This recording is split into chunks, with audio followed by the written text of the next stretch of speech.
Good morning. എൻ്റെ assignment topic എന്ന് പറയുന്നത് സ്പീഡ് ആൻഡ് സ്പീഡ് കമ്പോണൻസ് ആണ്. So let's start. Speed.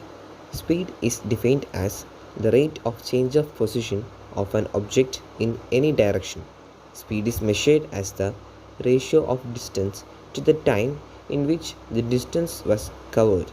Speed is a scalar quantity as it has only direction and no magnitude. അതായത് സ്പീഡിനെ define ചെയ്തിരിക്കുന്നത് it is the rate of change of position of an object in any direction. It is A scalar quantity. Speed ഒരു scalar ക്വാണ്ടിറ്റിയാണ്. അതിന് magnitude ഇല്ല, direction മാത്രമേ ഉള്ളൂ. Speed formula.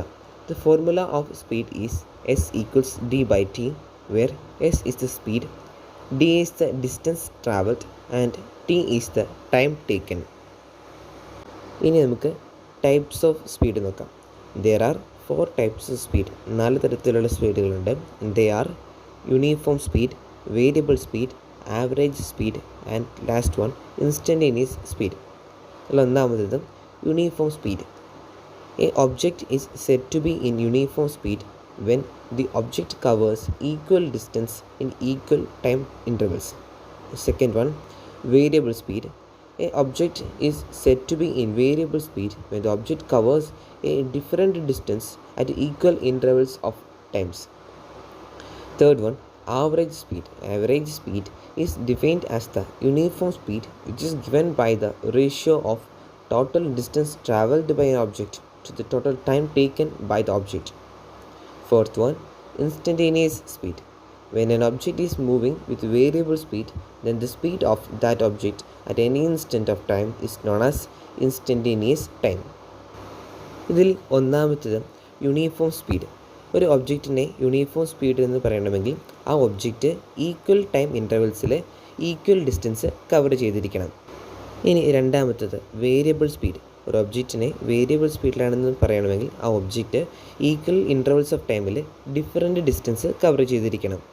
ഇനി മൂന്നാമത്തേത് average speed. Average speed എന്ന് പറയുന്നത് യൂണിഫോം സ്പീഡിനെ പറ്റിയാണ്. അതിൽ യൂണിഫോം സ്പീഡിൽ അത് ആ ഒബ്ജക്റ്റ് എത്രമാത്രം ഡിസ്റ്റൻസ് ഇത്ര ടൈം കൊണ്ട് ട്രാവൽ ചെയ്യുന്നു എന്നതിനെ ആശ്രയിച്ച് പറയുന്നതാണ് ആവറേജ് സ്പീഡ് എന്ന് പറയുന്നത്.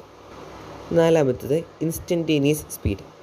ഇവിടെ ഇൻസ്റ്റൻറ്റേനിയസ് സ്പീഡ് പറയുന്നത് വേരിയബിൾ സ്പീഡിനെ വെച്ചിട്ടാണ്. When an object is moving with variable speed, then the speed of that object at any instant time is known as instantaneous speed. Variable സ്പീഡിൽ പോകുന്ന ഒരു ഒബ്ജക്റ്റിൻ്റെ ഏതെങ്കിലും ഒരു ഇൻസ്റ്റൻറ്റ് ഓഫ് ടൈമിലെ ആ ഒബ്ജക്റ്റിൻ്റെ സ്പീഡിനെയാണ് ഇൻസ്റ്റൻറ്റേനിയസ് സ്പീഡ് എന്ന് പറയുന്നത്. ഇനി measurement of speed. For the measurement of speed in vehicles, speedometers are used. To measure the distance covered, odometers are used. Speed can also be calculated with the help of a graph. The distance time graph helps in understanding the speed of an object. ഈ വെഹിക്കിൾസിൻ്റെ speed measure ചെയ്യാൻ വേണ്ടി സ്പീഡോമീറ്റേഴ്സാണ് ഉപയോഗിക്കുന്നത്. എത്ര distance cover ചെയ്തു എന്ന് measure ചെയ്യാൻ വേണ്ടി ഓഡോമീറ്റേഴ്സും. Then factors influencing speed. Speed is influenced by the athlete's mobility, special strength, endurance, and technique. സ്പീഡിനെ ഇൻഫ്ലുവൻസ് ചെയ്യുന്ന ഫാക്ടേഴ്സ് എന്ന് പറയുന്നത് അത്ലറ്റ്സിൻ്റെ മൊബിലിറ്റിയും സ്പെഷ്യൽ സ്ട്രെങ്ത്തും പിന്നെ സ്ട്രെങ്ത് എൻഡുറൻസും ഒക്കെയാണ്. Energy system for speed. The anaerobic alactic pathway supplies energy for absolute speed. അതായത് absolute സ്പീഡിന് ആവശ്യമായിട്ടുള്ള എനർജി സപ്ലൈ ചെയ്യുന്നത് അനേറോബിക് അലാക്റ്റിക് പാത്വേ ആണ്. The anaerobic, that is without oxygen, lactic without lactate energy system is best challenged as an athlete approaches top speed between 13 and 16 meter while running at 95% to 100% of maximum. This speed component of anaerobic metabolism lasts for approximately 6 seconds and should be trained when no muscle fatigue is present, usually after 24 to 36 hours of rest. Development of speed. The technique of sprinting must be rehearsed at slow speeds and then transferred to run at maximum speed. അതായത് ഈ സ്പ്രിൻറ്റിങ്ങിൽ ഓടുന്നതിൻ്റെ technique പറയുന്നത് ആദ്യം rehearse ചെയ്യുമ്പോൾ പതിയെ ഓടുക, slow ആയിട്ട് ഓടുക, പിന്നെ മെല്ലെ മെല്ലെ ട്രാൻസ്ഫർ ചെയ്ത് മാക്സിമം സ്പീഡിലേക്ക് ഓടി റിഹേഴ്സ് ചെയ്യുക. The stimulation, excitation, and a correct firing order of the motor units composed of a motor nerve, neuron, and a group of muscles that it supplies, makes it possible for high frequency movements to occur.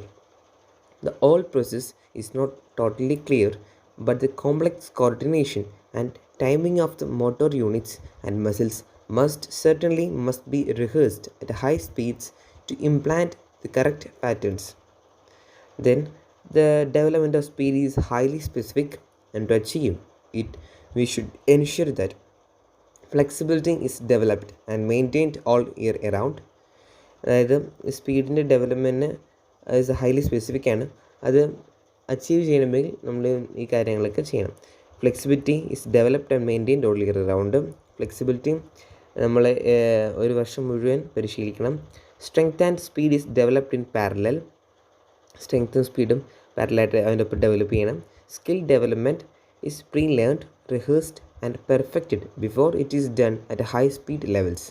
Speed training is developed by using high velocity for brief intervals. This will ultimately bring into play the correct neuromuscular pathways and energy sources used. Thank you. ഇതോടെ എൻ്റെ seminar അവസാനിച്ചിരിക്കുന്നു.